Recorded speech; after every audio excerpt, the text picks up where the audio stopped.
Good morning, class. We were doing objectives of business in chapter 1. Yesterday, I explained about economic objectives. I told you that objectives of business are categorized into three categories, that is, economic, social, and human objectives. Yesterday, we have already done about economic objectives. Today, we will do social and human objectives. First of all, we will do social objectives of business. As you know, social objectives means that what a business is contributing for the society. So first social objective is providing quality goods and services at fair prices. Quality goods means the goods are of good quality. How we can recognize that goods are of good quality? Some marks, like you can see the pictures, FPO, ISI mark. So these are the marks which shows that product is of good quality. So if you are making good quality products and you are charging very reasonable price, it means you are doing social objective. Number 2 is avoidance of anti-social and unfair trade practices. Unfair trade practices, anti-social practices are the practices in which we are doing some type of fraud with the public, with the consumer. Like some people, they hoard the things. They have enough stuff, they hoard the things, and because of that there is a shortage of the product in the market, and they charge high prices for the same. So if you are avoiding hoarding, black marketing, adulteration means mixing of the product, like some people mix water in the milk, so it is adulteration.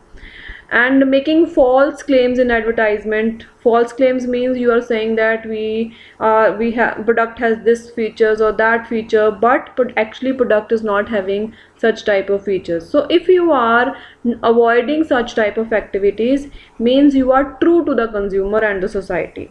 So this is also a social objective. Number 3, it is written 2 but it is 3. So number 3 is generation of employment. If you are generating employment and you are providing employment to handicapped and disabled people, and you are taking extra care of such people, it means you are doing something for the society. Other social objectives are, like number 1, you are paying taxes to the government on time, and you are paying exact tax whatever it is. You are not paying less tax to the government. Obviously when you are paying tax to the government is going to spend that money on the society itself. So in this way, indirectly you are helping the society. Number 2, promoting culture and sports activities. Many organizations, they promote culture and sports activities. Like you can see many organizations, they have their sports teams. You can see JCT in Fagwada, they have a very good football team. So basically their purpose is to promote sports. And many companies, they organize fairs and some festival celebrations, some type of, basically they want to promote culture, and they want our young generation to be attached with culture and sports. Number 3 is protecting environment. You are using you are protecting the environment. You are planting trees, you are using chimneys, you are taking care of the parks, you have adopted some parks. So in this way, if you are protecting environment, then also you are socially responsible. Then number 4 is using eco-friendly techniques. Eco-friendly techniques means they are not harming techniques which are not harming environment. Like how? Like for example, you are using latest machines. Old machines may create some pollution, and you are using techniques which are not harming the environment. And some companies, they test products on animals. It means you are in animals are also part of environment, so we should take care of them also. So if you are not testing products on the animal, then also you are socially responsible.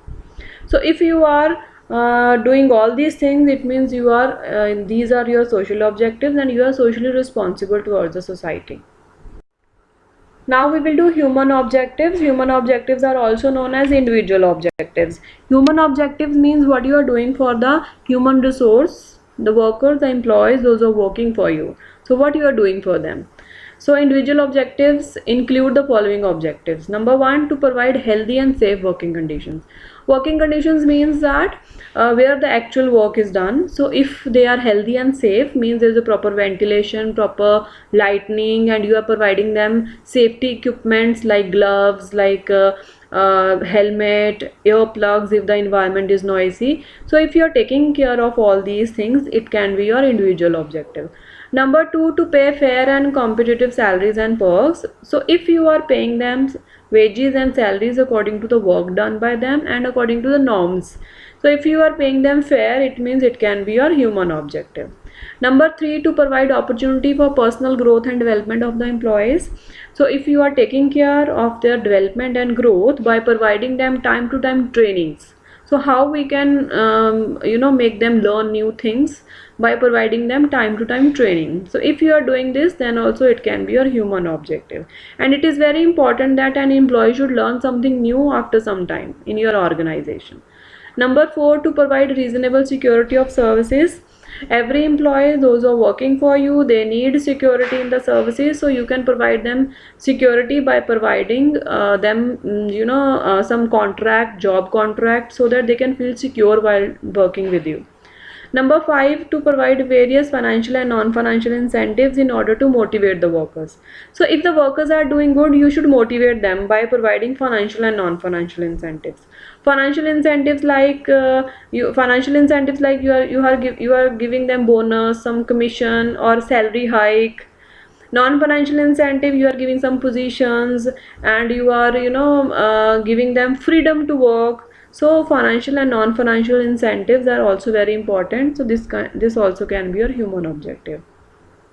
Number six is to encourage employees to take initiative and participate in management. So if you are listening, you are encouraging them to give suggestions and you are making them participate in decision making. This also can be human objective. Dear students, I have told you that one organization can have more than one objective. Like you can have economic objective, social objective, and human objectives also. So it is important that you should have all the objectives.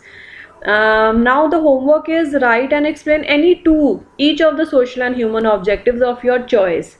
But you will write heading and then explanations. As I told you, in your exams also, marks are distributed in this way only. So you have to give headings always with the answers. Thank you. See you in the next lecture. Have a nice day.